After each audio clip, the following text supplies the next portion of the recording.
What is up, boys? My name is Berate, and playing Sentinel is very, very complicated. On defense, playing Sentinel is realistically as simple as setting up the site, letting them run into your utility, and getting an ace while you scream racial obscenities in all chat at the enemy team for running into your obvious cipher trip. One of the big problems that I see a lot of people coming across when they want to play the Sentinel role is they are completely and utterly useless on attack. So in this video, I will be going over how to play Sentinel on attack, and I will also be going into an unrated game, playing Sentinel, and applying these strategies that I say in the video so that you can see them applied in a real match scenario. Let's get into it. When you play Sentinel on attack, you have a couple of jobs. You have a couple of musts that you have to do. First and foremost, trip flank. I don't care what type of Sentinel you're playing, I mean, except for like Sage, obviously, but your job is the flank. Whether it is you trip the flank, or if you don't have a trip, or you don't have a reliable trip, you can sit here and hold flank. You have to make sure that your team is not going to get snuck up on behind themselves. That is very important. That is your number one job as a Sentinel on offense, is to make sure that you are tripping flank. What's up, brother? What's up, brother? Yeah, I guess that was a dumb joke. Anyways, your second job as a Sentinel on attack is to sort of be the flex role. By that I mean you as your Sentinel are essentially filling in the gaps that your team needs to win the round. And in order to figure out where the gaps are, you need to understand, the basics of team composition. And not only team composition, but like team strategy as well. Here's what I mean. Now, looking at this hypothetical team composition here in Valorant, you can immediately notice something is glaringly wrong with it. Now, let's go over the elements of a good team composition. You need smokes, you need flank watch / hard CC, you need flashes, you need recon, and you need hard entry. So let's figure out what we have. We have hard CC and flashes from Breach. So this guy, we're good with him. We have Jet and Raze for hard entry. We don't got to worry about those. That's taken care of. We have Omen for smokes, and he can also be used as a hard entry as well.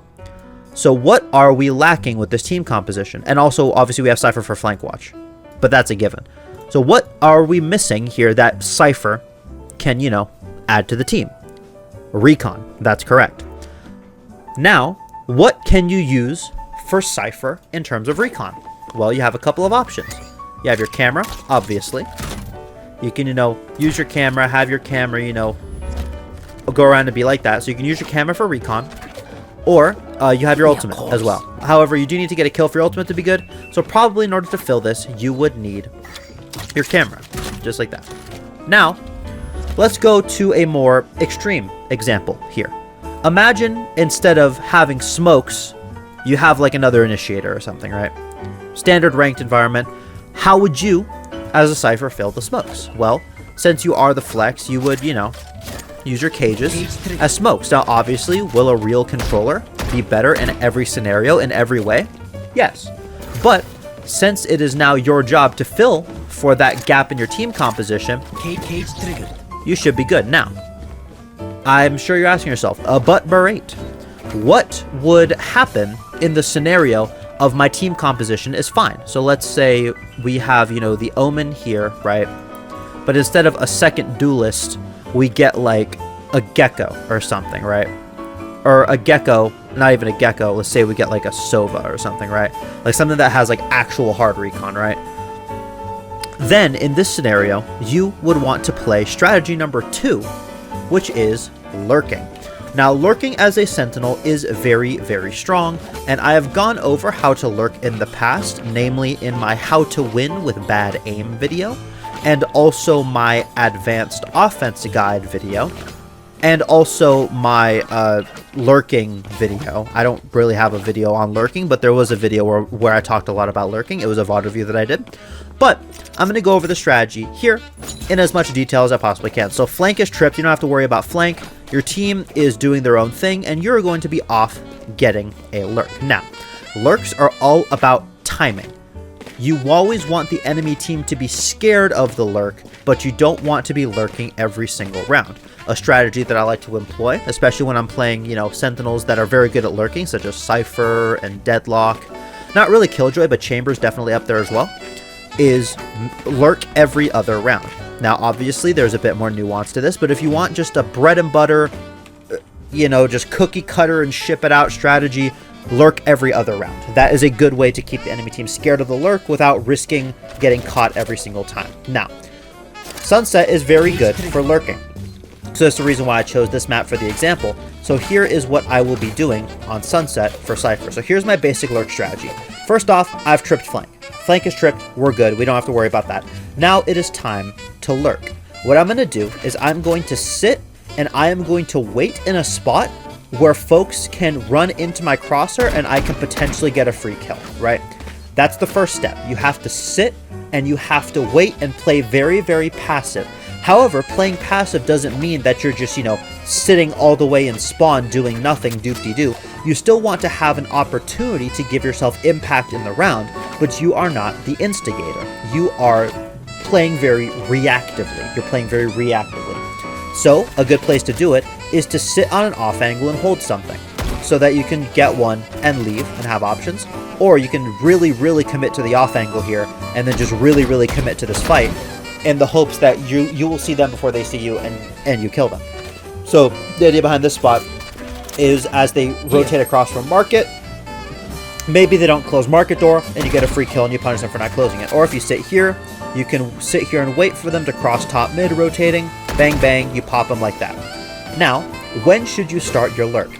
You start your lurk when your team has created ample enough pressure to warrant the enemy team to either rotate or otherwise turn their attention to the rest of your team. There is a strategy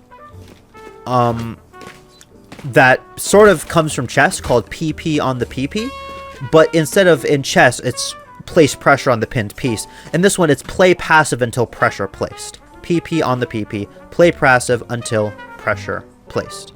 So this is how you properly do that.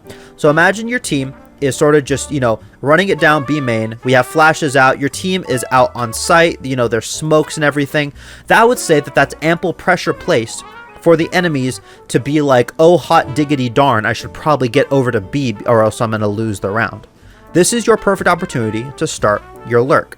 You don't want to start your lurk too late, because then your team will just be, you know, high and dry without a fifth teammate, and they're going to be clapped in the 4v5 retake. So that's what you don't want. But you also don't want to start the lurk too early, because you don't want to be right here when the enemy Brimstone is rotating through here, and as you're trying to shift walk up, he late rotates and shoots you in the back. So there is a bit of time and there's a bit of finesse, and this will take a bit of practice, and this will take a lot of games to get used to. However, I'm confident you can do it. You just need to practice it. You need to be actively thinking about it. But a good indicator is when you hear them rotate, so when you hear the footsteps pass you by, or when your team has put ample enough pressure on site, that's when you start your lurk. Now let's talk about lurk pathing. Lurk pathing is another very important thing. You want to get from point A to point B in the fastest possible time while having the least interactions with the enemy team that you possibly can. So this would be an example of a very bad lurk path. That's an example of a bad lurk path right here. A bad lurk path would be to wait for your team to put stuff on A and then to shift walk up A main, because this is most likely what's going to happen. There's probably going to be a Cypher trip right here set up to catch your lurk. Beep, beep, beep. Your lurk is gone. Instantaneously, you can't lurk anymore because they know you're lurking. You've lost the element of surprise. So you either have to run away or you have to wait even longer for them to forget about you lurking. That's no bueno. Two, another reason why this is a bad lurk path is because it takes a lot of time. Just look at the amount of time that it takes for me to get from this point where it's safe to start my lurk to get to a usable position. So notice here how I'm clearing. You'd never want to, you know, run here. You always want to make sure that you're clearing everything, but you also want to be very silent. But look how much time it takes to get to a usable position where you can effectively help your team to pinch. About right here. I would say about right here is where you have the usable position, because at this point the enemy team is going to be out on site, you know, trying to retake, and then you're going to come back here and get backs turned to you and get some free kills. The point of a lurk is to get backs turned to you so you can get some free kills. That is the entire point of the lurk. However, this took too long. And by this time, the enemy team has probably pushed your entire team all the way back into A main. You're probably in like a 2v4 or 2v5 now because you didn't have numbers advantage, and you've essentially thrown the round for your team. Number 3 reason why this would be a bad lurk path is because you're not playing in an active enough position. Yes, if you sit here, you might be able to catch someone out grabbing an ult orb and getting greedy for that. But then again, if they see you, your lurk is gone. Right? Like, if they see you, grab the ult orb, you know, run away or kill you, the lurk is gone. It's just completely cooked. So, there's the 3 elements of a good lurk. You want to make sure that you can get from point A to point B in a timely manner.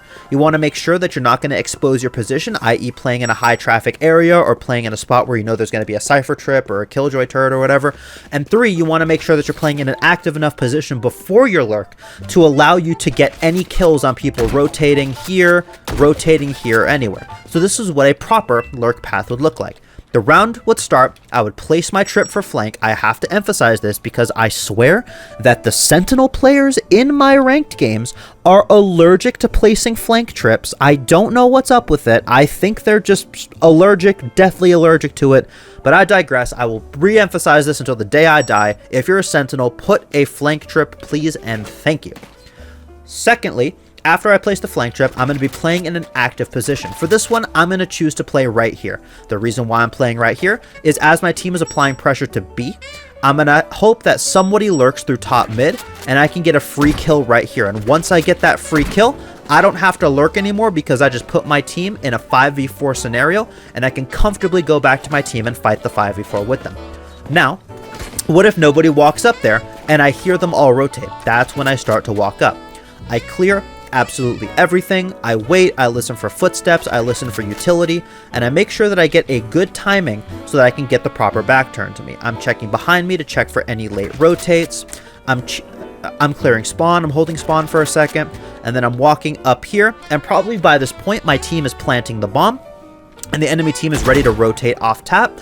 So what I'm going to do is I'm going to get to an active position, trigger discipline a little bit, wait for some backs to be turned to me, or I could just completely gung-ho it, go in, and try and go for the multi-kill here to secure my team the round. If you get a successful lurk off, you are essentially guaranteeing that your team is going to win the round because you are good for at least 1, but more often than not 2 or 3 kills. So that is how you properly lurk on attack. That is how you play attack as a Sentinel. Now, I'm going to hop into an unrated game and show you these strategies employed in a real match. Let's get into it. Alright, since this game has started on defense, I guess I should also go over some defensive strategies to employ. I'm just going to mute my team, mute the enemies. I don't need to listen to none of that. What I need is peace and quiet. Anyways, so immediately what's going to happen here on defense is I'm just going to set up. The reason why I'm playing B is because my util is optimal for B. I have a good long fight here that's good for my headhunter. My trip is perfect for covering lane. I am completely bing chilling to do this. Now I'm going to play this cringe angle right here. I'm on an off angle and I can get one and easily teleport out whenever I need to. Bingo, bango, bongo. I've just given my team numbers advantage and now there's no reason why we should lose this round unless my Reyna throws in 3, 2, 1. Oh man. Alright, again, I'm playing in an active spot. I don't need to swing them, but I need to play in a spot where they can realistically swing into me, and I can allow myself to get a, opportunity for a free kill. So, all I'm going to do is I'm just playing in an active spot. I'm stunned, so I'm just going to chill here for a bit. I have my teleport again, so I'm going to play aggressive because I have my teleport to fall back on. Take my time with my shot. You don't need to rush your shots at all in this game. Just take your time and ensure that you get the headshot, and you should be fine. Because I'm playing chamber, this is a little bit of a chamber tip. If they don't have a KO or any type of suppression, you get full bullets and shields. However, if they do have a KO, get a marshal. Get a marshal with your bullets. Because there is a trick that I'm going to show you with chamber that essentially lets you turn any marshal into an operator. Now, the trick is to fire a bullet and then immediately fire a headhunter shot. If they swing me, boom, bang. Simple as that.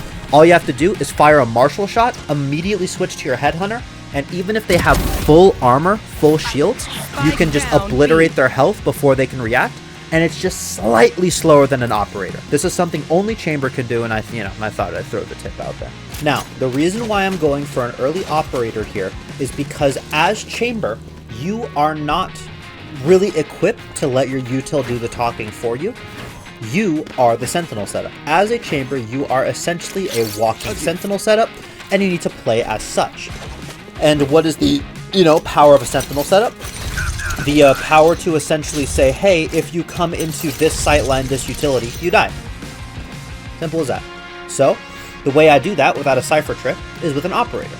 So, I can just get one and leave, and make them scared to come to my site. The whole goal as a Sentinel on defense is to make them terrified to come to your site. I'm cheering, bro. I'm cheering. You saw that shot? Nah, that's just game sense right there. Nah, that's just game sense, bro. That's actually just game sense right there.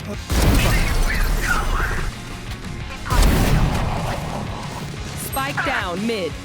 Remember, as Chamber, you are the Sentinel setup. You have to make them horrified to push your site. Just like that. If there was any more rounds on defense, I doubt they come Link again. If there was any more rounds on defense, I doubt they would have gone Link ever. Alright. Offensive Sentinel time. This is the entire point of the video. Right here. First off, I'm tripping flank. Then I'm looking at my team comp. What does my team comp need? Alright, so we have hard recon. We have entry. We have smokes. We don't have any flashes, but Chamber can't really do anything about that, so I am going to be lurking. Just like that. Perfect, beautiful, lovely.